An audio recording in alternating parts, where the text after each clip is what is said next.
의료 현장의 위기의 시대 함께 길을 찾아봅니다. 환자와 동행하는 정신건강의학과 의사를 만나 의사가 지켜야 할 가치와 미래를 나눕니다. 안녕하세요. 대한신경정신의학회 특별기획 함께 가는 길을 묻다. 저는 진행을 맡은 김혜민입니다. 대한신경정신의학회와 신경정신의학 정책연구소가 함께 만들고 있습니다. 함께 가는 길을 묻다. 사실 매 편마다 이 멘트를 하는데 다음 편엔 이 멘트를 안 했으면 좋겠다 하는데도 현실이 그렇게 금방 바뀌지를 않네요. 어려운 시간이지만 환자와 동행하여 새로운 길을 내어온 우리 회원들의 이야기를 나누며 무너졌던 우리의 마음을 세우고 또 의사로서의 역할을 다시 한번 되새기는 시간입니다.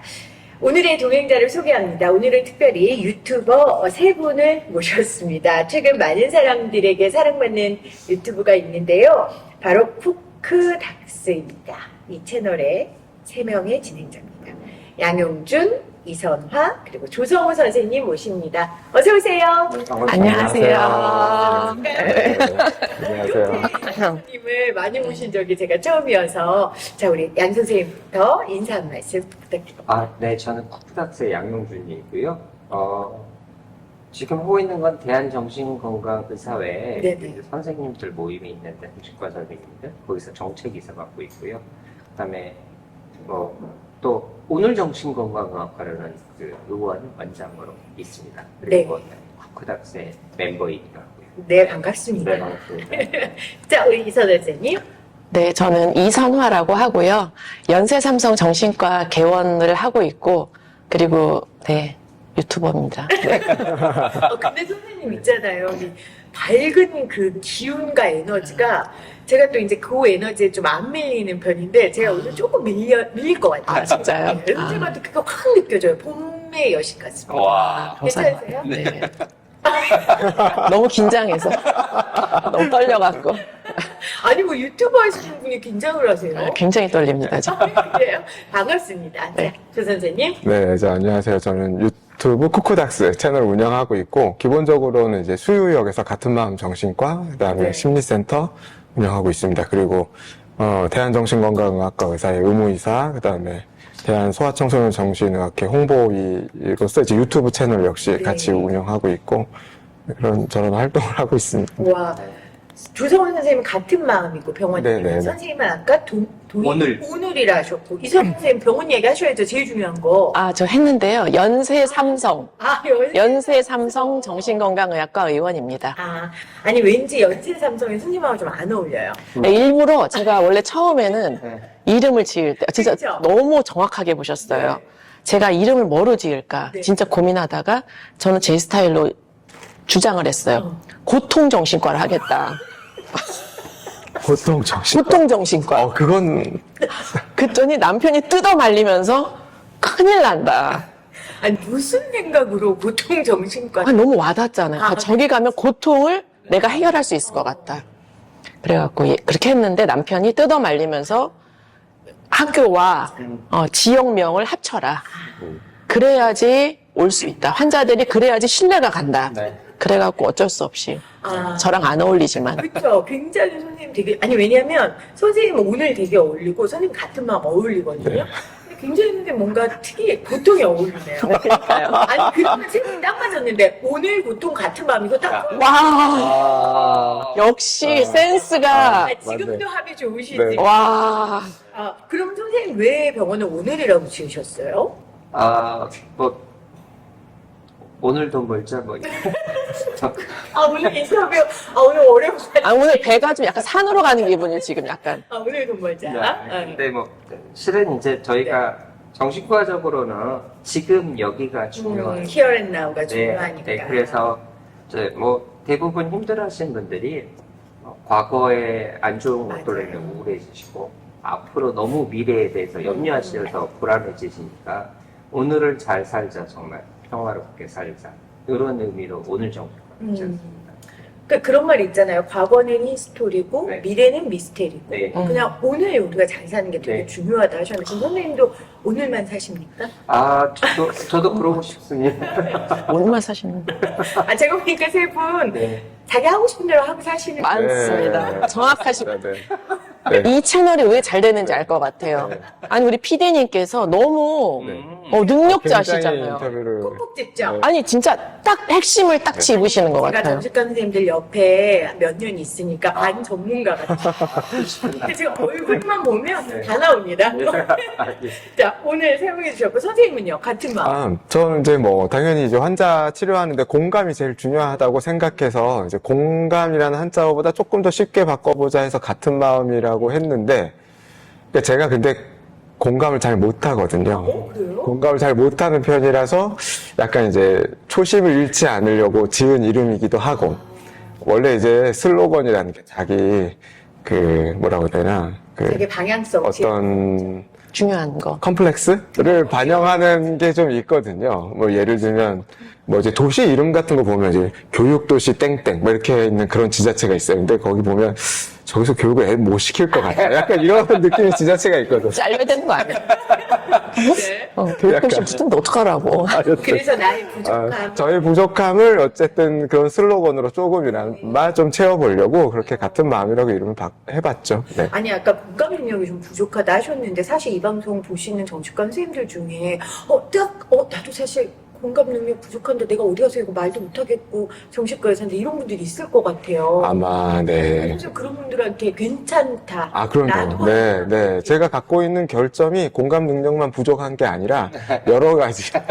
집중도 잘 못하지, 성격 통제가 좀 잘 안 되지, 여러 가지가 있는데, 네, 그래도, 정신과 의사나 혹은 한 사람으로 살아가는 데는 어떻게 잘 하고 있다, 이런 거를 좀 말씀드릴 수는 있을 것 같네요. 또 비슷한 그 어려움을 겪는 환자들한테 사실은 공감하려고 하는 게 아니라 저절로 공감이 되는 또 그런 감정이입하시기도 되게 좋을 것 같고. 그럼요. 그 청소년들을 보면 이제 제 네네. 어린 시절 생각이 나서, 네, 말씀만 공감할 이렇게 수 하시지. 있습니다. 그렇죠? 엄청 환자들이 그럴 것 같아요. 너무 좋아하고 따르고, 네, 진짜 딱 청소년 환자들이 되게 많거든요. 그럴 것 같아요. 그러면 딱 보면 이 선생님한테는 내가 모든 걸 얘기할 수 있다, 신뢰할 수 있다 이래갖고 엄청 인기가 많으십니다. 얼마나 공감을 잘하시면 유아를 위한 그림책도 벌써 몇 권 내신 거예요? 저 이제 곧 하나가 더 나오거든요. 공감 능력에 대한 책을 씁니다. 그것도 제가 공감 능력이 부족해서 쓰게 됐는데, 인 것 같아요. 지금 두 권 나옵니다. 두 번째. 눈높이가 나옵니다. 높아요. 네. 더 번째. 잘하고 싶어 하시고, 완벽하고자 하시고. 네. 네. 근데 어떻게 아이를 위한 그림책을 내게 되셨어요?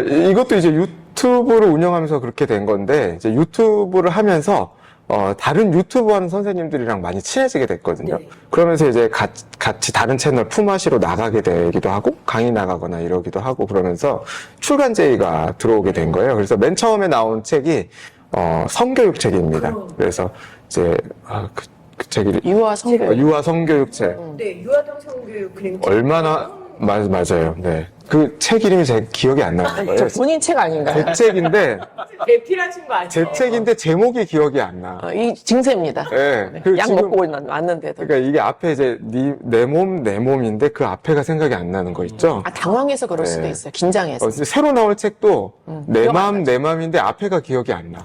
그럴 수도 네. 있죠. 그래서 그림책을 이제 쓰시게 됐고 어떻게 좀 다른 영역에 네. 같은 뭐 영역이라고도 할 수 있지만 어쩌면 새로운 도전이 있잖아요. 네. 어떠셨어요? 네, 그 이게 이제 구성이 동화랑 부모 가이드, 그 다음에 이제 뭐 아이랑 부모랑 같이 하는 워크북, 이런 식으로 이제 나눠져 있거든요. 근데 이제 동화 스토리 같은 거 짜고, 이제 동화 자체는 이제 작가님 따로 맡기고, 이제 그 다음에 저희가 이제 부모들이 이제 아이를 좀 이해할 수 있게 혹은 아이한테 어떻게 대처할 수 있는지에 대한 가이드 같은 것들을 작성해가지고 책을 만들었는데, 생각보다는 정말 뭐 사랑을 좀 받아서 또 이제 두 번째 시리즈도 나오게 되고 그렇게 되게 됐습니다. 와, 베스트셀러 작가. 아이들 보내면 저는 아이들까지는 못 보니까 저기 유명한 데 있다고 보내면 환자를 못 봐요. 예약이 다 맞아요, 차 있어요. 맞아요. 예약이 너무 밀려 있어서. 무슨 말씀이세요? 그렇지 않아요. 네. 그렇게 사랑받는. 네. 근데 실질적으로 우리가 지난 가을이었죠. 작년 가을에 세 분이 그 아이들 관련해서 ADHD 관련돼서 그 학교에 대신정에서 강의하셨었잖아요. 네. 그때 제 친구도 세 분 보러 갔었어요. 아, 근데 아. 너무 좋았다고. 그러니까 세 분이 굉장히 다양한 색채인데 굉장히 같은 결을 갖고 이야기를 해준다고 하더라고요. 그래서 저도 굉장히 좋았는데 그러면 이 세 분이 어떻게 합을 이루게 되셨는지 궁금해요. 아까 제가 방금 말씀드린 것처럼 다양한 색채지만 같은 결을 가진 어떻게 이렇게 유튜브를 하고 계셨어요?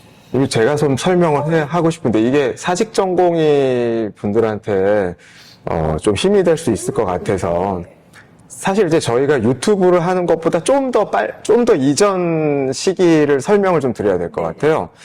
경기 북부 사태라고 해서 경기도 쪽에 있는 정신과 의원에서 한번 검찰이 무더기로 정신과 의사와 병원을 기소를 한 적이 있어요. 인권 문제로. 그러니까 입원을 이제 동의 입원이라고 해서 입원을 시키는 과정에서 서류 문제가 조금의 어쨌든 뭐 미비나 혹은 실수나 혹은 시간차가 있다라는 것을 가지고 이게 인권의 문제, 인권 침해, 심각한 범죄다 이런 식으로 이제 검찰에서 몇 명이나 기소했죠? 한 30명? 39명. 네, 39명. 네, 네. 대략 할 겁니다. 아, 네. 무슨, 그러니까 큰 사건이 벌어져서가 아니고. 네. 기획적으로 수사를 해서 기소를 했었고, 그래서 정신과 병원에서 일하던 봉직이들이 그 일을 계기로 위험하다고 느끼게 된 거거든요. 안전하지 못하다고, 진료 환경이 이렇게 위험하고 안전하지 못하구나라고 느끼고 정신과 병동에서 많이들 이제 일을 그만두기 시작을 했어요. 그러면서 그 사태를 어떻게 대응을 하기 위해서 정신과 봉직이 협의회라는 것이 시작이 됐거든요. 여기 있으신 두 선생님께서 정신과 봉직이 협의회를 만드시고 또 그때 당시에 기소를 당하셔서 법적인 소송을 치르셨던 양용준 원장님이 계시고 그렇게 해서 정신과 봉직이 협의회가 생겼고 저도 거기에 들어가게 됐고 네. 이제 그러면서 그러면서 알게 됐고, 그 당시에 이제 정신병원에서 정신과 의사들이 더 이상 일을 하지 못하겠다라고 하면서, 저희도 이제 먹고 살아야 되잖아요. 그러니까 의원을 개원을 하는 시점이 굉장히 많이 개원을 하는 시대적 시점이 오게 된 거예요. 그러면서 저희도 하나, 둘씩 이렇게 의원을 개원하게 됐고, 의원을 개원하게 되면서 사실 중증 정신질환인 분들보다 어떻게 보면 그냥 일상생활을 하고 있는 조금 그거보다는 경증인 분들도 많이 보게 되고 그러면서 저희가 이분들한테 어떻게 좋은 정보를, 양질의 정보를 안 좋은 정보나 카더라 이런 정보가 아니라 공신력 있고 질 좋은 정보를 어떻게 하면 제공할 수 있을까 하는 생각에 유튜브 채널을 그때 개설을 하게 된 거거든요. 그래서 이 유튜브의 목적이 정신과 질환과 정신건강에 관해 전문적이고 편안한 교육을 위해 만들었다 하셨어요. 유튜브 얘기해야 되는데 제가 얘기 듣다 궁금한 게 있어서 정신과 봉직이 협의회를 이제 세 분이 하셨다고 했는데 두 분은 이제 앞에서 그럼 나서서 하신 거잖아요. 여기 부회장님. 네, 부회장님. 저는 회장은 아니었고 제가 당사자. 제가 그걸 어떻게 하게 됐냐면 네. 제가 또 그걸 뭐라 그러나요? 제 친구 중에 정말 가까운 친구 중에 기소당한 분이 있었어요. 그래갖고 너무 분이 나는 거예요. 그래서 제가 익명 단톡방에서 제가 우리 봉기하자. 그래갖고 서울역에 어느 분수대 앞에서 몇 월 며칠 몇 시에 밀짚 모자 쓴 나를 찾아라. 그래갖고 진짜 그때 모인 거예요. 10명 넘게. 그 선생님만 밀짚 모자 쓰고 갔어요? 그렇죠, 저. 그래서 선생님이 이거는 안 되겠다. 왜냐면 아까 말씀드린 대로 무슨 큰 사건이 벌어졌던 것도 아니고 기획수사였고, 네. 이거는 내 동료들의 일이었고, 선생님 봉기하셔서, 그래서 이제 그 단체가 만들어진 거예요? 그 집회 이후에? 그게 이제 시작점이 됐죠. 그쵸. 와, 근데 사실은 이런 협회 앞에 나서서 일한다는 게 보통 피곤하고 힘든 일이 아니에요. 후회 안 하셨어요? 내가 그때 왜 밀짚 모자 쓰고 나갔을까? 아, 저는 봉기만 하고, 그 다음에 일은 제가. 이런 어차피 제가 안 하니까. 역할 분담해야 돼요. 역할을 정확하게 아시는군요. 아, 그럼요. 봉기까지. 그렇죠. 저 딱 그런 스타일.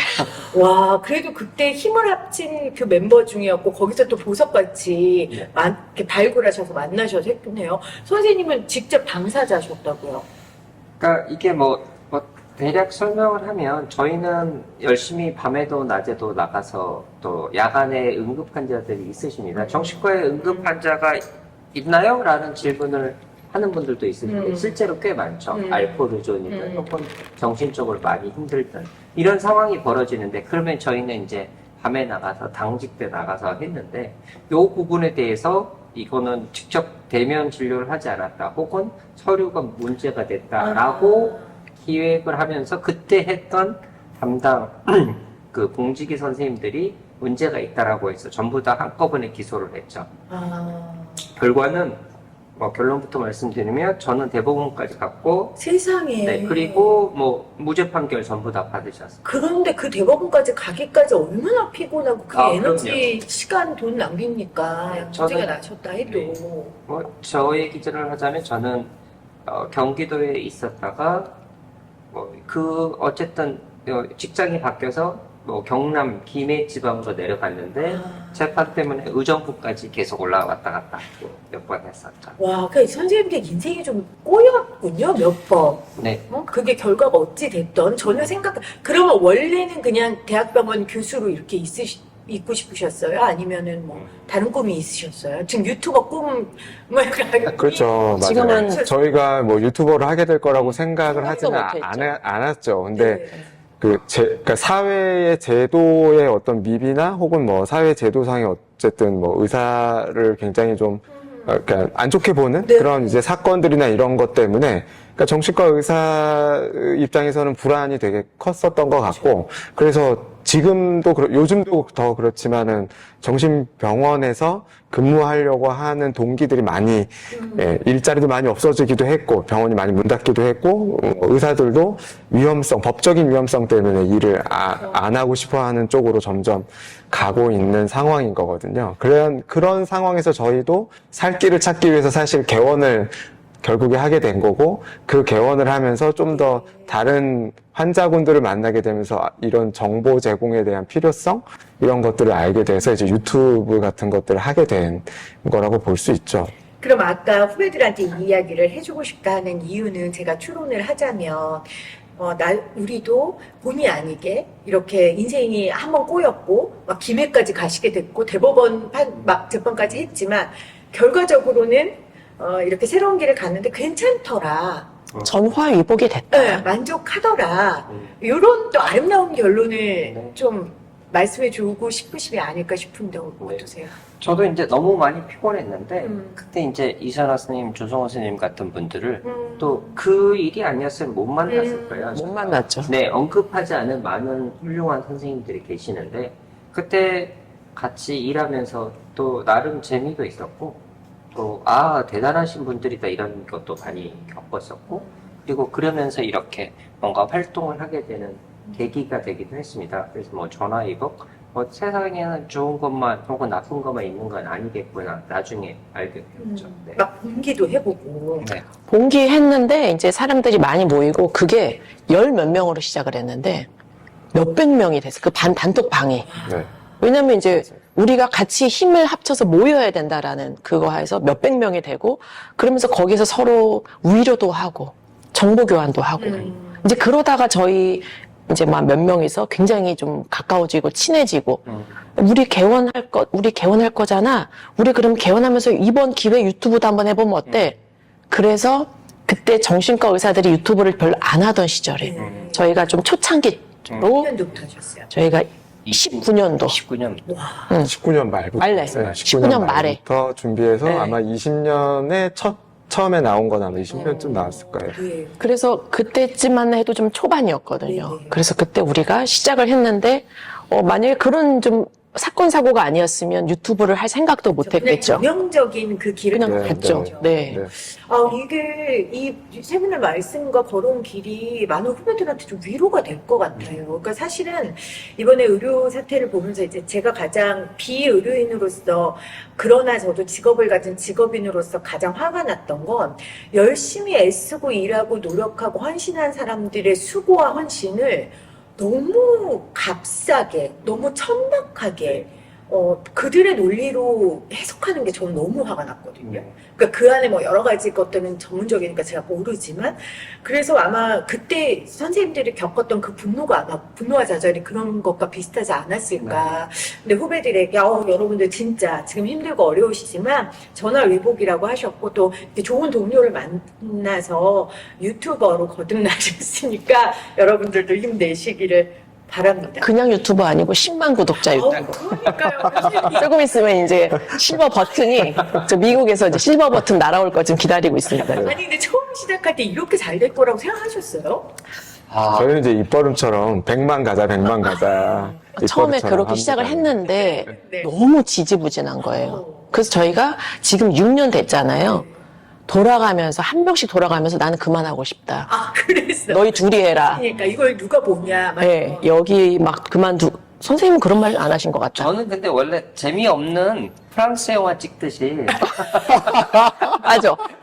진짜 저도 맨날 그만두고 싶다. 선생님도 맨날 그만두고 싶다. 그럴 때마다 말리시고. 맞아요. 아니 그래 네, 보여요. 네. 되게 네. 집요하게 생기셨던 네. 거예요. 네. 뭐 집념도 있으시지만 좀 이렇게 원래 이렇게 힘 빼고 그냥 이렇게 쭉 가는 그런 스타일이 되게 오래 가시잖아요. 네, 맞아요. 네, 맞아요. 네. 그랬는데 그래도 버티기 잘했다. 버티다 보니까 어느 날부터 갑자기 떡상하기 시작하는 거예요.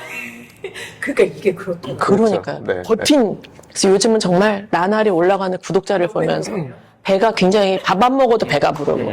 그렇지 않습니까? 네. 아니 근데 초기에 시작할 때 정신과 선생님들이 만든 유튜브 없다고 하셨는데 사실 요즘 굉장히 많잖아요. 좀 우리 유튜브는 좀 이런 게 다르다. 좀 차별화 전략 같은 거 있어요, 선생님? 차별화 전략은 이제 없죠. 차별화 전략이라고 얘기하기보다는 그냥 제 생각엔 저는 이제 정신과 이렇게 일선의 개원에 있는 정신과 의사니까 대학병원 교수님이 아니잖아요. 그러니까 제 얘기를 누가 이렇게 귀 기울여서 들어주기가 쉽지 않거든요. 그냥 일개 개원이가 유튜브 나와서 떠들면 저 사람 박사도 아니고 뭐 대학병원 교수도 아니고 권위도 없고 그러기 때문에 되게 재밌게 해야 하거나 쉽게 전달을 해줘야 된다는 생각을 갖고 있거든요.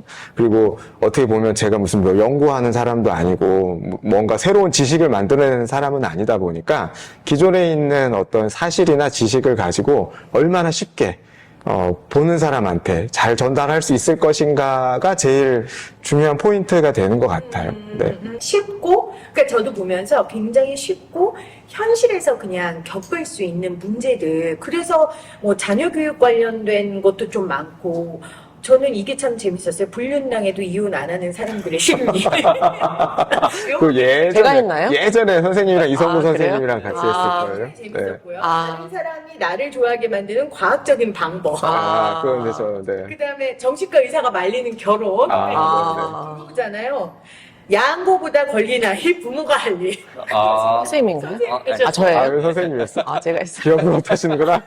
야근하는 부모를 위한 현실적인 육아 조언. 그건 제가 했어요. 네네. 진심 없는 사과만큼 안 좋은 가짜 음성. 그러니까 이 주제들이 이제 물론 이제 경증 환자들을 또 많이 접하시고 현실에서 마음이 가벼운 우울감이라든지 인간관계 어려운 분들을 많이 만나시니까 굉장히 이렇게 팁을 막 현실적인 조언들을 많이 해주시더라고요. 근데 저는 사실 그거 볼 때도 다른 의사 선생님들보다 좀 무게가 가볍긴 하셨지만 그래도 좀 되게 진중하고 이랬는데 오늘 세 분 만나시니까 의사라고 말 안 하면 유튜브인 줄 알고 네. 일단은 저희는 말을 안 해야지 좀 진중하고 신뢰가 가고 말하기 시작하면 이제 그렇죠. 그래, 굉장히 유튜버스럽다 그런 생각이 들어요. 그래서 보니까 이선아 선생님 그럴만한 게 선생님도 그 힙합 힙합 먼저 나올 줄이야. 힙합을 팩트 체크를 좀 해서 선생님들이 제보를 해주는데 진짜예요? 제가 요즘은 안 하고 네. 예전에 힙합을 한창 힙합 춤을 엄청 많이 췄죠. 네. 왜 그런지 아니 왜? 뭐 물증모자 쓰고 봉기도 해야 되고 공부도 해야 되고 너무 바쁜데 왜 힙합까지 8년이나 되는 시간에 춤을 추셨어요? 춤을 제가 원래 네. 정말 몸치고 당연히 공부하느라 춤이 뭐예요? 막 그런 거 아예 관심도 없고 네. 주변에 뭐 그런 것도 전혀 모르고 어느 날 그런데 너무 몸이 안 좋아져서 운동을 해야 되겠다. 근데 집 옆에 운동 그걸 할 수 있는 짐이 없고 댄스 학원이 딱 하나 있는 거예요. 그래서 그래 집 앞에 있으니까 그냥 저기 가서 운동하자. 갔는데 거기서 신세계를 발견해가. 내 길이구나. 내 길이구나. 이거구나. 그래갖고 그걸 열심히 하기 시작했는데 세상에. 대회도 맨날 나가고. 우와. 정말요? 그게 몇 살 때예요? 근데 그게 30대 초반, 와 대단. 중반까지. 그렇게 이제 정말 거기에 제가 정말 삶의 어떤 의미를 느끼고, 아. 내 희열을 느끼고, 또 일하면서 굉장히 스트레스를 많이 받는데, 거기에 가서 이제 되도 않는 막 이제 이런 거 하면서, 이제 그거 있잖아요. 마이클 잭슨 이거. 모자. 빌리지? 빌리지. 빌리지. 선생님 우리 그 전편에 정찬용 선생님이 기타 치고 노래 세 곡 부르셨는데 어떻게 한번 하실래요? 조회수 춤 좀? 폭발할 것 같아요. 아니, 저는 이미 여러 번 보시지 않았어요? 저기 어디서 보세요? 그런 무슨 학회에서 뭐 한두 번 맞다. 발표도 하고 아, 그랬어요. 맞다. 네.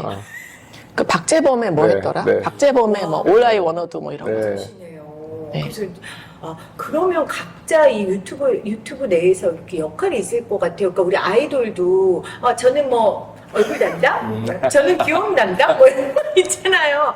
여기는 뭐 지금 힙합도 하시고 여러분 그럼 선생님 뭐 무슨 담당이세요, 선생님은? 빨리 생각하세요, 두 분. 미모 담당이시죠? 뭐. 그거 지금 갑자기 시청자들이 다 눈빛이 흔들리고 있어. 아니, 저게 미모 담당? 세 분 잘못된 거 아니야? 이러면서. 중에서 가장 예뻐요. 아, 그렇죠. 감사합니다. 처음 알았어요. 저는 조성우 선생님이 제일 이쁘다고 생각했거든요. 진짜 너무 예뻐갖고. 너무 예쁘셔갖고. 네. 이거 뭐라고 생각하세요, 본인은? 저는 뭐 우리가 담당이 있나? 그냥 막 하는 거죠. 아. 아이돌이 뭐 진짜 귀여워서. 제가 생각했을 때 이선화 선생님은 정말 사이다 같은 어. 영상을 잘 찍으세요. 정말 이렇게 당사자들이 들었을 때 맞아. 마음이 편안하다 혹은 들었을 때 시원하다. 속 시원하다 이런 영상을 굉장히 잘 찍으시고 네. 그게 굉장히 조회수가 높으신 편이고 그런 영상. 사이다 담당. 저는 학문적인 걸 잘 못해요. 그래서 학문적이지 않잖아요, 좀. 그래갖고 그게 도리어 어떻게 보면 유튜브로서는 딱이죠. 더 나을 수도 있다. 그 정신과 진료 갔는데 학문적으로 뭐 이건 무슨 싫어요. 어려워. 막 사이다 막 아이가 야한 거보다 걸리면 어떻게 해야 된다 이런 거 너무 좋아요, 선생님. 사이다 담당. 자 우리 선생님은 무슨 역할 같으세요, 양 선생님? 저는 역할 없는 역할? 프랑스 영화 같은 역할. 진짜 무게를 잡고 근데, 계셔서 맞아요. 저희가 정말. 되게 의지해요. 맞아요. 네, 지금 외모는 제일 젊으시지만 저희 중에 제일 오빠시거든요. 네. 그리고 나이가 많은 오빠예요. 네, 그렇군요. 네. 지금 뭐 외모는 되게 본인이 젊으시죠. 말씀하시는 거예요, 나이 많은 네. 거. 아니 근데 약간 프랑스 감독, 영화 감독 같은 거 찍을 독립 감독처럼 생겼잖아요. 아. 근데 프랑스 영화의 특징이 재미는 없는데 예술성이 높아. 진득하니. 그리고 그 영화제 같은 데서도 잘 돼. 그런 영화가. 사람들한테도. 그래서 그런 역할 하실 것 같아요. 맞아요? 정말요. 정말로 저도 이제 일단은 저희 내부에서 제 마음적으로 많이 의지하는 선생님이시고, 네. 그러니까 뭐 그만두고 싶다 이런 거 많이 할 때 이제 많이 잡아주셨고, 그다음에 이제 두 번째로는 그냥 영상으로 보자면 가장 그러니까 정신분석적인 관점에서 그 사람을 어떻게 이해를 잘 할 수 있을 것인가 하고 잘 다독여주시는 영상을 굉장히 잘 만들어주시는 편이에요. 이 중에 가장 학문적이다. 네. 갑자기 몸둘 바를 모르겠네요. 아니 근데 저도 네. 영상 보니까 굉장히 이 분석력이 쉬운 언어로 되게 잘 푸시더라고요. 그게 본인의 그래서 그런지 정책 관련된 일도 되게 그 협회에서 많이 하셨더라고요. 네. 근데 뭐 사실은 뭐 솔직히 말씀드리면 시켜서 떠밀려서 근데 잘 맞으셨어요. 이게 조근조근 쪼개고 분석하고 논리적으로 말씀하시는 거 되게 잘하실 것 같은데. 근데 뭐 제가 이제 의사회에서도 정책이사를 하게 됐는데 저보다 훨씬 더 열심히 하는 선생님들이 많이 계신데 뭐 제가 할 수 있는 역할은 하려고 하고 또 이제 또 어떻게 의협에서 지금은 이제 안 하지만 뭐 거기서도 정책이사 관련된 일을 했었습니다. 네. 그래서 의미 있는 토론회 같은 것도 선생님도 앞에 나서서 많이 하시고 그러더라고요. 프랑스 영화 역할을 하시는 우리 양용준 선생님, 그리고 우리 조 선생님은 일단 본인은 어떤 역할을 한다고 생각하세요? 저는 잘 모르겠어요. 브레인이에요? 저는 잘 모르겠어요. 저희가 인정하는 브레인. 네. 브레인, 네. 브레인 역할. 네. 어떻게 생각하세요? 평가에 대해. 그 제가 그런 역할을 한 적이 제가 있는지 말씀드릴게요. 모르겠어요. 네네네. 예를 들어서 우리 양용준 원장님은 정말 따뜻하고 사랑이 너무 많고 포용하고 막 그런 분이시고요. 여기는 머리, 여기는 심장, 그럼 저는 팔다리? 팔다리. 팔다리. 그러네요. 아, 맞네. 정하자. 그래서. 자, 여기서 다시 편집. 자, 그래서 여기는 머리가 너무 좋고, 뭘 어떻게 해야 될지 모르겠을 때, 딱딱딱딱. 이렇게 하는 게 어떨까요? 말 들어보면 틀린 말이 하나도 없어요. 네. 잘 읽으세요. 그리고 저희 중에 대외적인 활동 중에 뭐 SNS나 네. 이런 것들, 전 사실 SNS 할 줄 모르거든요. 네. 근데 이제 맨날 페이스북이나 이런 데서도 좋은 얘기들 많이 알리시고 주변 선생님들하고도 소통도 하고 사회를 또 잘 읽기도 하시고. 그렇군요. 네. 흐름을 잘 읽으시는군요. 네. 그러니까 원래 프랑스 영화는 그런 소통 잘 안 해도 돼요. 헐리우드 스타일. 헐리우드 영화 헐리우드 스타일. 스타일이 아니고 그냥 한국식. K-movie? 네, 아, 한국식입니다. 그렇군요. 한국식. 제가 생각했을 때. 아 진짜 세 분의 합이 이 복이라는 생각이 들어요. 정말 복입니다. 네. 진짜 쉽지 않거든요. 그러면 그렇지만 이제 유튜브를 만드실 때 어쨌건 전문가들이시기 때문에 특히 요즘 정신 관련해가지고 너무 많은 정보가 넘치잖아요. 아 이거는 내가 원칙으로 삽니다. 이건 내가 주의하고 있다. 이런 것도 있으실 것 같아요. 왜냐하면 이 방송을 보는 사람들 중에 나도 한번 유튜브 해볼까? 이런 분들이 참고하시면 좋을 것 같아요. 뭐가 있으세요? 아까 그 조성 원장님이 말씀하셨는데 저희가 이제 많은 제대로 된 정보를 알려드리자. 그래서 처음에 이제 제가 굳이 프랑스 영화를 얘기했던 건 재미없지만 제대로 된 정보, 이상한 정보들이 너무 난무하니까 그런 부분에 있어서 저희는 이제 정신과 의사로서의 본질적인 면을 가지고 있으면서 제대로 된 근거 있는 얘기는 하자. 그게 이제 저희의 시작이긴 했었습니다. 네. 근거 있는 이야기. 네. 네. 이선현 선생님은요? 저는 좀 저의 개인적인 그런 경험 때문에 저는 좀 알리는 게 제일 큰 목표였어요. 그 뭐 강도. 맞아요. 네. 네. 그죠? 강도 당한 것도 그렇고 제가 심한 우울증으로 자살까지 생각했었던 정도로 심각한 우울증을 겪었었거든요. 그렇군요. 그랬는데 그때는 정신과 의사가 아니었기 때문에 네. 이게 질병이라는 생각을 못 한 거예요. 그래서 막 죽다가 살아났거든요.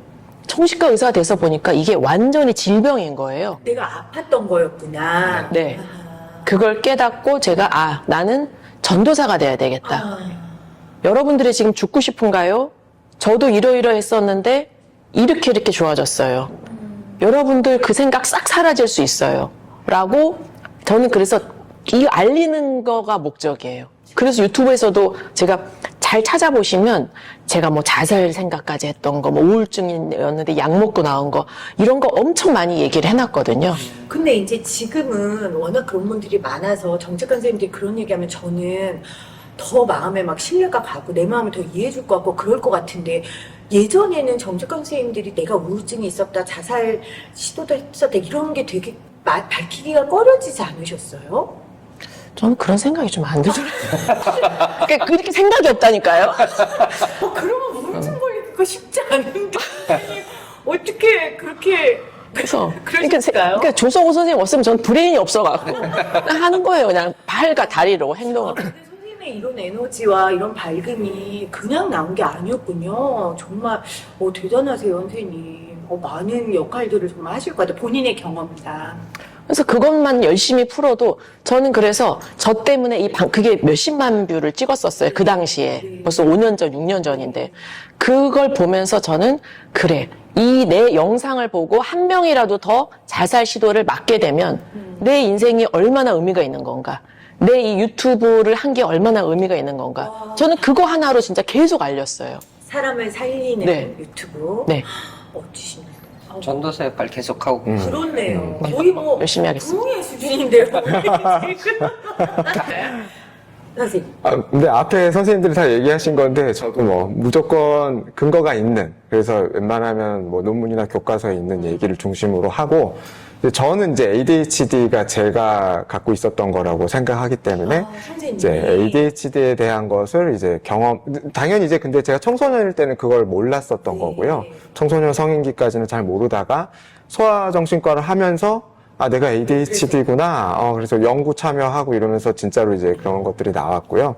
그래서 그 부분들에 대해서 이제 저도 모르고 지나갔었고, 근데 그런 것 때문에 너무 트러블이 많았었던 부분들을 다른 이제 일반 사람들은 조금 그런 걸 줄이면 좋겠다라는 생각에 저도 그런 부분들을 오픈하고 이제 방송 영상으로 만들려고 노력하고 그렇게 와. 합니다. 네. 본인들의 어려움, 내가 겪었던 그 고통에 대해서 참 오픈한다는 게 전문가로서 사실 쉬운 일은 진짜 아니에요. 그래서 우리가 임자 선생님이 그 죽고 싶은 사람은 없다 책에 굉장히 극심한 우울증을 본인이 알았고 자살 시도도 정말 이제 하려고 하셨다. 근데 그 얘기를 썼을 때 사실 주변에 선생님들이 많이 말렸거든요. 너 이거 괜찮겠냐. 근데 선생님도 그때 마음이 아니 이걸 보고 한 사람이라도 선생님 말처럼 내가 살아야겠다 생각하면 난 기꺼이 하겠다 그랬었는데 진짜 선생님들 같은 마음의 전문가들이 저는 이 세상을 살린다고 생각해요. 선생님은 뭐 이런 사연 없으세요? 지금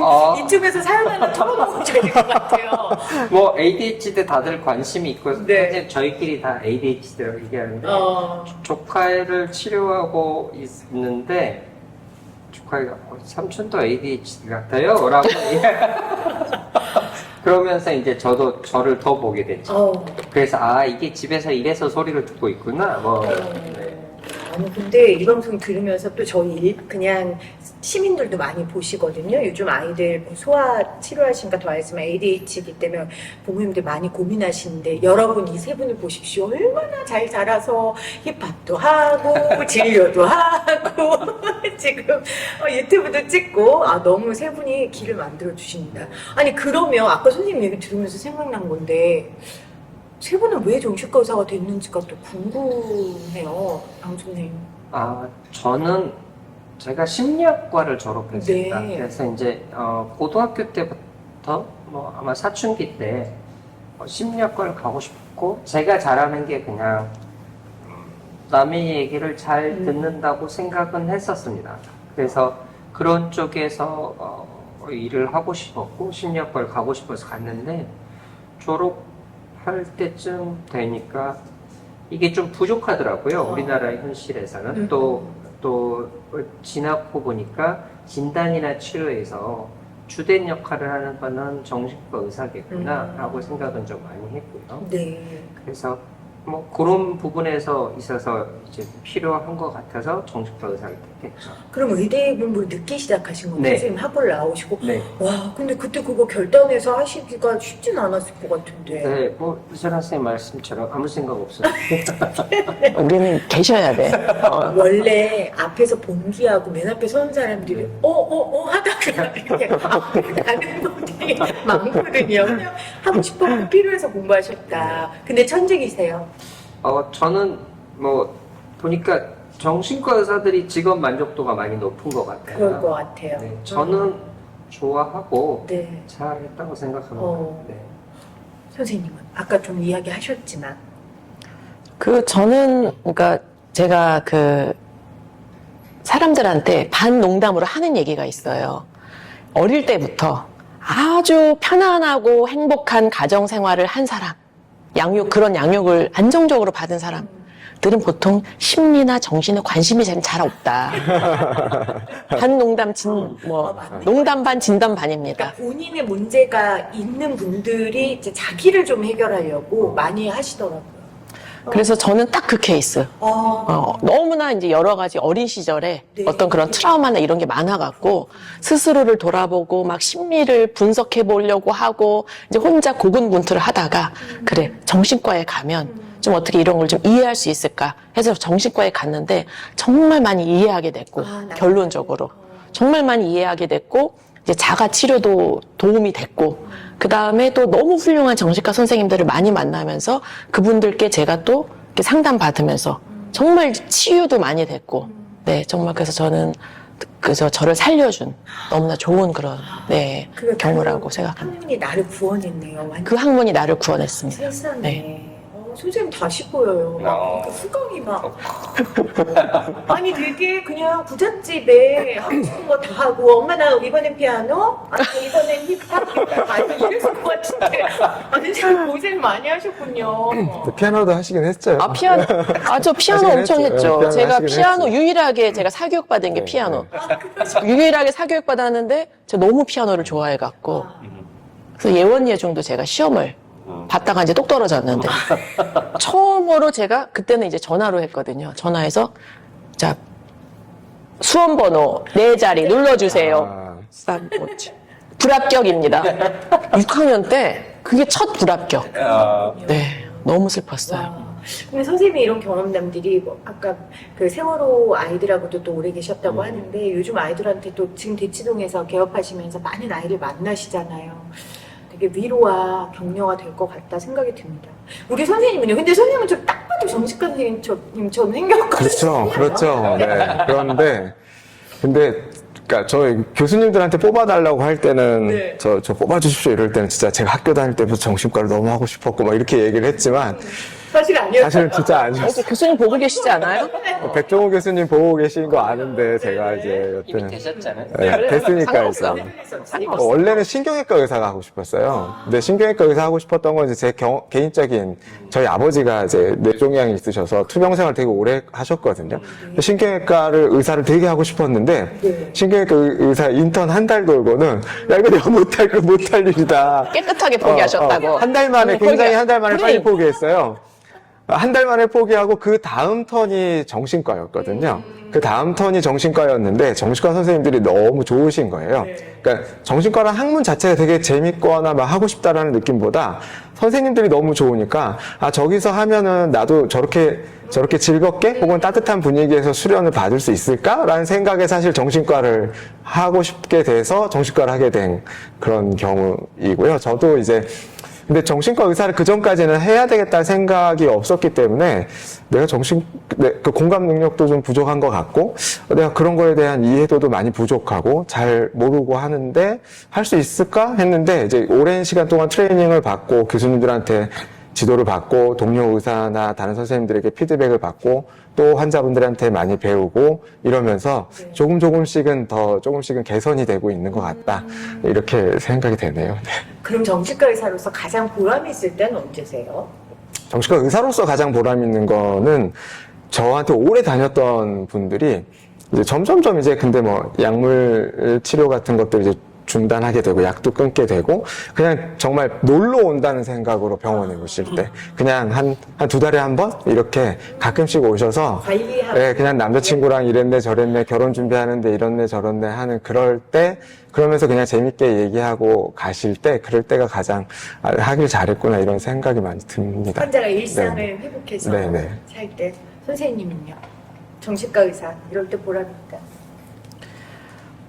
아까 말씀드린 대로 저는 이렇게 막 선생님 영상 보고 병원에 가서 우울증인지 진단받고 약 먹고 그런 생각이 싹 사라졌다. 이런 거지 너무 좀 보람되고 또 하나가 지금 말씀 들으니까 생각났는데 제 환자 중에 그 대학교 1학년 때부터 본 환자가 있어요. 근데 그 환자가 지금 30대 중반인가 후반이 됐거든요. 네. 그러니까 그 기간에 말씀하신 것처럼 가끔씩 와서 처음에는 물론 되게 심했기 때문에 자주 봤지만 이제 10몇 년 동안 이제 언젠가부터는 가끔씩 오는데 최근에는 아기를 데리고 온 거예요.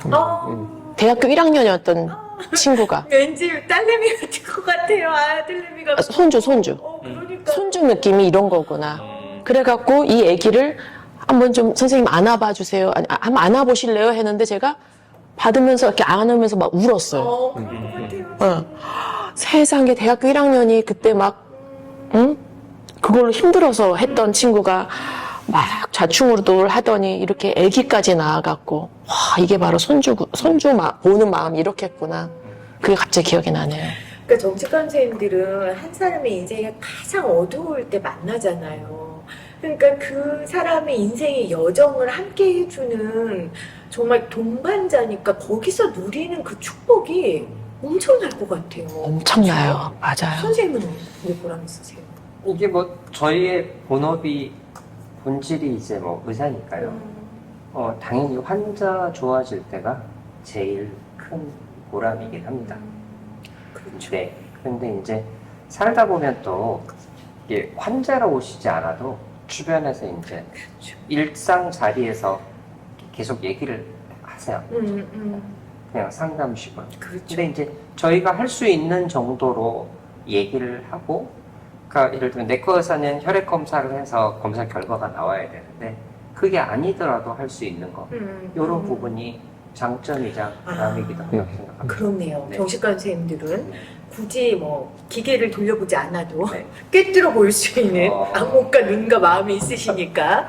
그리고 어딜 가나 또 만나면 이렇게 좀 치유의 영역들을 좀 펼치실 수 있으니까 네. 좋으실 것 같아요. 뭐 진료 시간 아니면 안 하기도 하고. 오늘 버는 돈이 중요하니까. 아, 알겠습니다. 진짜 오늘 이 유튜버 몇만이라고요? 10만을 바로 앞두고 있습니다. 코앞. 또, 만들고 지금 제작 중입니다. 우리 푸푸다스의 세 분, 우리 양영준, 이선화, 조성우 선생님과 함께 하고 있는데요. 사실은 이제 최근에 우리 한일이 관련된 일도 있었고, 자살률도 뭐 말도 안 되게 지금 계속 높아지고 있고, 전 국민이 이제 시국 때문에 또 집단 우울증 같은 게 걸리는 것 같아요. 저는 이럴 때 전문가시니까 나의 역할, 나의 효능감 이런 것들이 또 어느 때는 무력감으로 다가오지 않을까 이런 생각도 하거든요. 어떠세요? 요즘 이렇게 대한민국 정신의 정신 상태 어려움들을 볼 때 의사로서의 안타까움? 저는 그냥 부침은 언제나 있어 왔다고 생각하고요. 그다음에 이제 저희 환자 볼 때도 그러니까 계속해서 이게 바로 대해결될 문제는 아니라고 늘 생각하고 있습니다.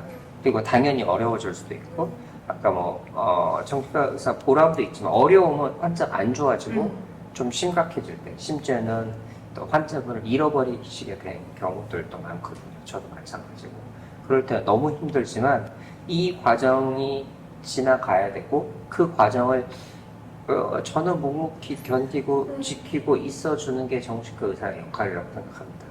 묵묵히 네. 환자 곁을 네. 혹은 마음이 아픈 국민들 옆을 지켜주는 네. 역할이 정신과다. 네. 선생님은요? 저는 좀 무력감을 느낄 때가 어떨 때가 있냐면은 이제 나라의 그 법 제도가 뒷받침되지 않을 때. 지금 이 정신건강 관련된 법이 몇 년 전에 좀 약간 계약처럼 됐거든요.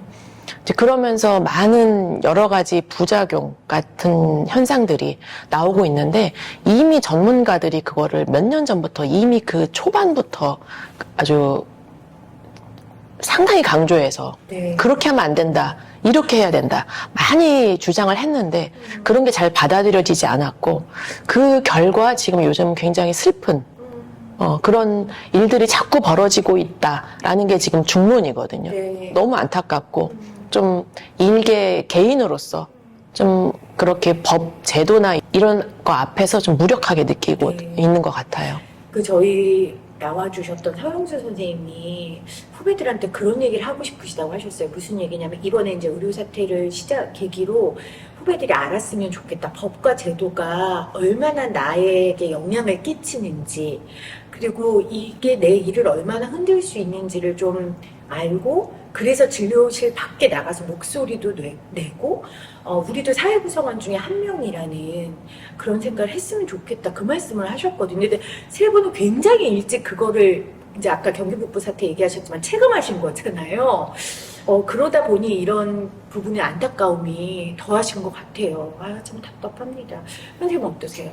저도 이선화 원장님하고 이선화 선생님하고 거의 비슷한 생각인데, 이게 정신과 의사로서 뿐만이 아니라 의사 그 자체로서 무기력할 때가 굉장히 많거든요. 법이나 제도나 이런 게 오히려 더 후퇴하거나 최선의 치료 혹은 좋은 치료를 제공하지 못하는 쪽으로 너무나 많이 가고 있고, 그런 현실에서는 너무나 사실 뭐 무력하거나 무기력하거나 하는데 이게 되게 오래된 네. 일이더라고요. 제가 이제 예전에 썼던 글들이나 이런 것들을 살펴보니까 적어도 제가 전공이 하고 있었던 그때도 이런 일들은 사실 늘상 있었고, 그때도 이제 항상 이렇게 부당하다고 분노하거나 이제 무기력해지는 경우가 참 많았는데, 이게 해가 가도 많이 변하지 않는구나 이런 생각에 좀 슬플 때가 많이 있습니다. 근데 그래도 지금은 좀 다른 부분은 이제 그래도 이렇게 열심히, 예를 들면 이제 저희가 유튜브 저희 영상 중에서도 의대 증원 사태에 대한 영상을 찍은 적도 있었고,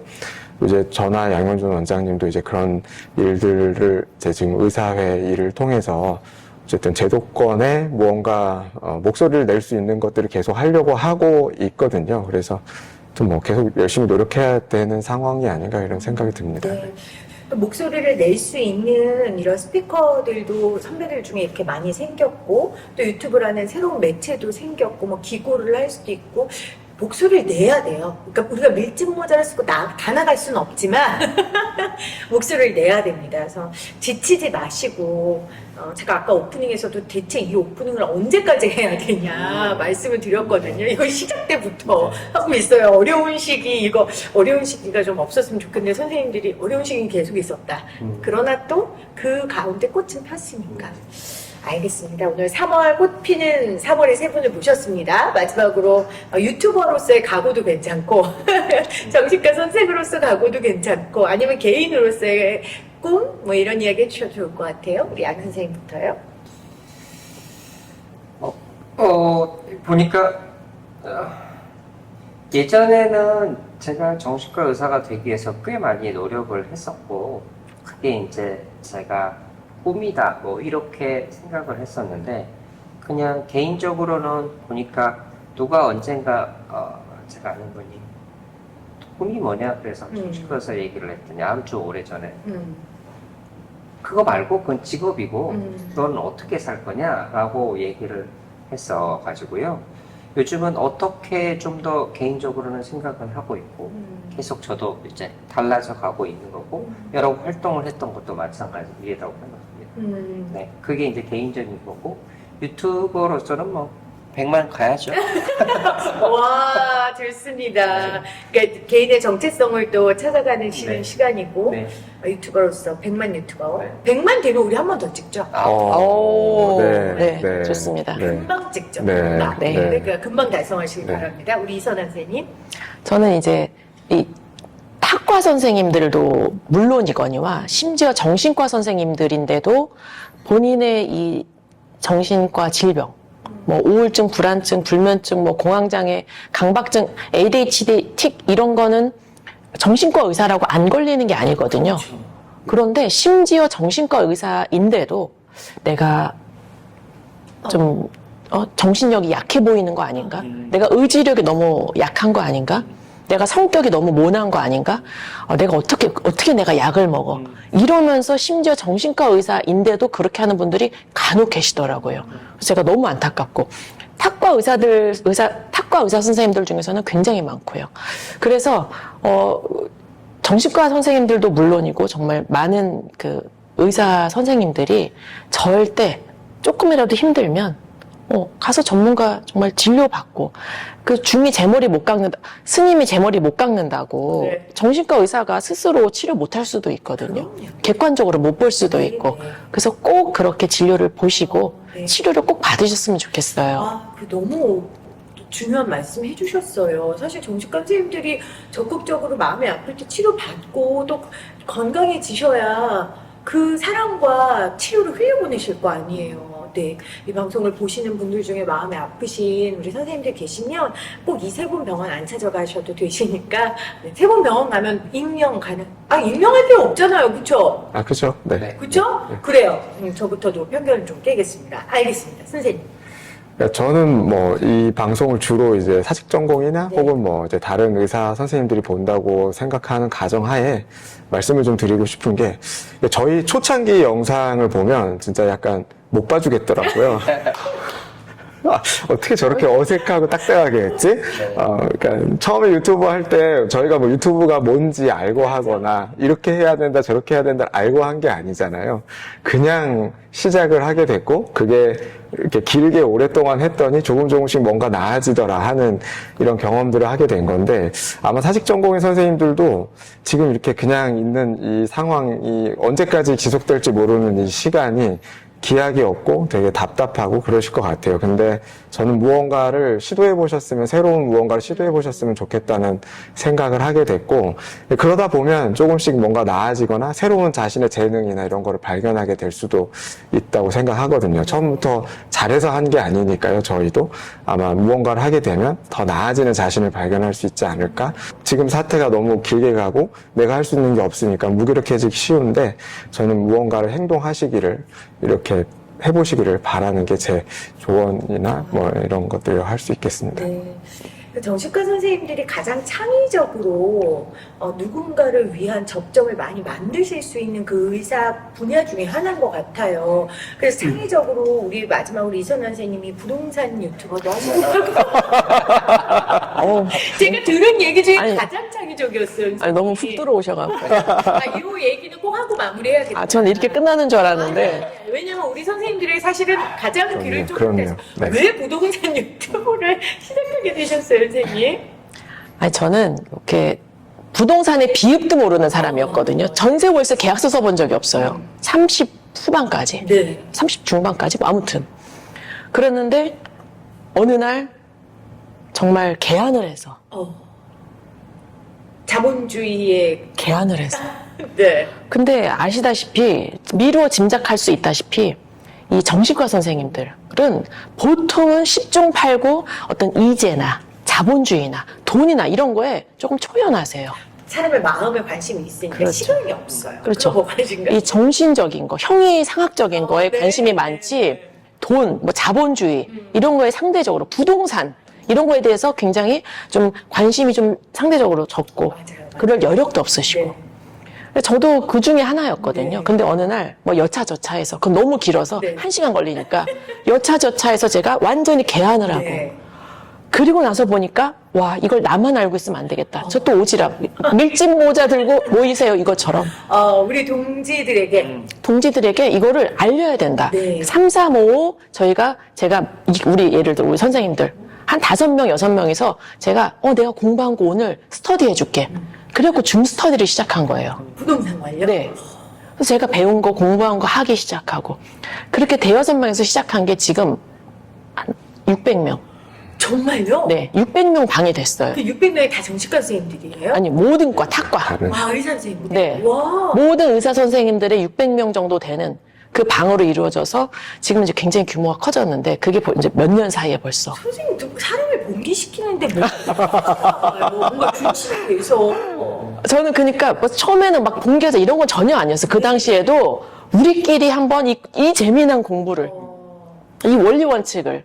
또 경제적 자유가 되게 중요하니까요. 전문가로 변하지 않고 자기의 가치를 이루고 살기 가장 손쉽지 않죠. 어렵지만 가장 강력한 건 경제적 자유거든요. 네, 맞는 말씀이고, 그리고 이제 그런 생각을 했어요. 우리가 뭐 많이들 아시는 말씀이지만, 이렇게 돈에 연연하지 않으려면, 진짜 돈을 잘 벌어야 되거든요.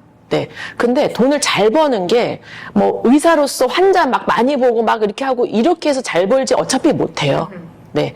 대부분의 과들이, 특히 정신과도 그렇지만, 그래서 자본주의의 어떤 원칙을 알고, 부동산의 어떤 그런 기본적인 원리를 알고, 네. 그렇게 하자라는 또 오지랖이 또 발동해갖고, 또 막 맨날, 요즘도 계속 강의하고. 자, 유튜브 채널 이름이 제가 부동산 요정의 앞글자 따서, 요정하니까 지금 빵 터지신 거 아니에요? 저희 그래서 단톡방에서 요정님 이렇게 불러요. 그래갖고, 그래서. 진짜 요정님. 근데 왜냐면 이제 요정이란 말 때문에 사람들이 얼굴을 안 봐야 돼요. 얼굴 보면 갑자기 깜짝 놀라요. 그래서 제가 설명드리죠. 진이도 요정이다. 오늘 램프의 마법사 진이 요정이잖아요. 네네. 램프의 요정 진이 딱 진이 스타일의 어떤 부동산 유저 유튜브에 치면 돼요?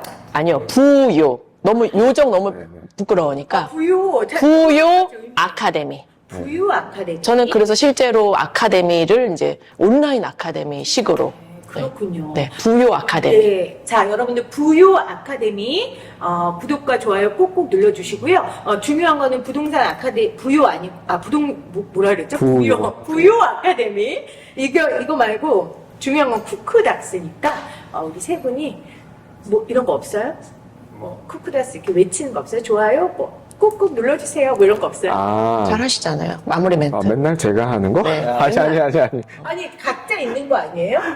뭐 그냥 비슷하게 하고요. 네. 마무리는 조성원 원장님 많이 하시는데 그래요? 제가 하나만 말씀드리고 싶은 거는 이제 제 환자분들이 많이 여쭤보는 게 이제 아무래도 이 채널 선생님들이 보실 거니까 선생님은 힘들 때 어떻게 하시나요? 라고 질문을 되게 많이 들어요. 저는 이제 이렇게 하려다가 그것도 많이 했지만 네. 근데 실제적으로 저는 저는 개인적으로는 제일 친한 정신과 의사랑 또 같이 공동 개원을 했습니다. 그러니까 점심시간에 얘기할 수 있고, 그렇죠. 또 이제 저희가 또 주기적으로 자주 만나니까 실제로 현실적인 어려움들도 선생님하고 많이 상의를 하거든요. 네. 또 부유하시지만 그 제일 뭐 부동산에 관해서 다른 선생님이 잘 됐을 때 제일 좋아하세요. 그럼요. 그러니까 제 가장 큰 기쁨이에요. 네. 남들이 집 살 때. 너무 행복해요. 와. 정말. 그 얘기를 해주시려고 지금 이렇게 하신 거예요? 네, 네. 그런데 어쨌든 저희 선생님들이 또 제가 조성원 선생님한테도 실제로 뭐 병원 운영에 관해서 이런 것도 너무 잘하시니까 그런 부분을 또 네. 조언을 받기도 해요. 그러니까 저는 저 혼자서는 이선호 원장님도 얘기했죠. 혼자서는 안 되니 많은 다른 선생님들하고 그럼요. 도움을 좀 받으시면 좋겠다. 네, 이게 네. 꼭 드리고 싶은 말씀. 맞습니다. 그래서 저희가 사실 이 유튜브를 하는 거예요. 네. 이 유튜브 제목이 함께 가는 길을 묻다거든요. 혼자 끙끙 앓지 말고 주변에 선생님들 사실 후배들이 선생님이 이런 고민이 있어 하면 그거 뭐라 할 선배들 없거든요. 그래서 용기를 갖고 여쭤보셨으면 좋겠습니다. 자, 그러면 마지막으로 또 우리 이거 쿠쿠닥스 100만 돼야 우리 또 만나니까 100만을 앞당기기 위해 우리 일단 회원분들한테 좀 공유를 홍보를 좀 하겠습니다. 조 선생님이 마무리 하시겠어요? 저희 영상이 도움이 되셨다면 쿠쿠닥스 채널 검색하셔서 구독, 좋아요, 알림 설정 부탁드리겠습니다. 그리고 사직전공의 분들 힘드신 게 있다면 이 영상을 다른 분들에게도 많이 좀 공유해 주셨으면 좋겠습니다. 그러면 다음에 더 좋은 영상으로 찾아뵙겠습니다. 안녕히 계세요. 안녕.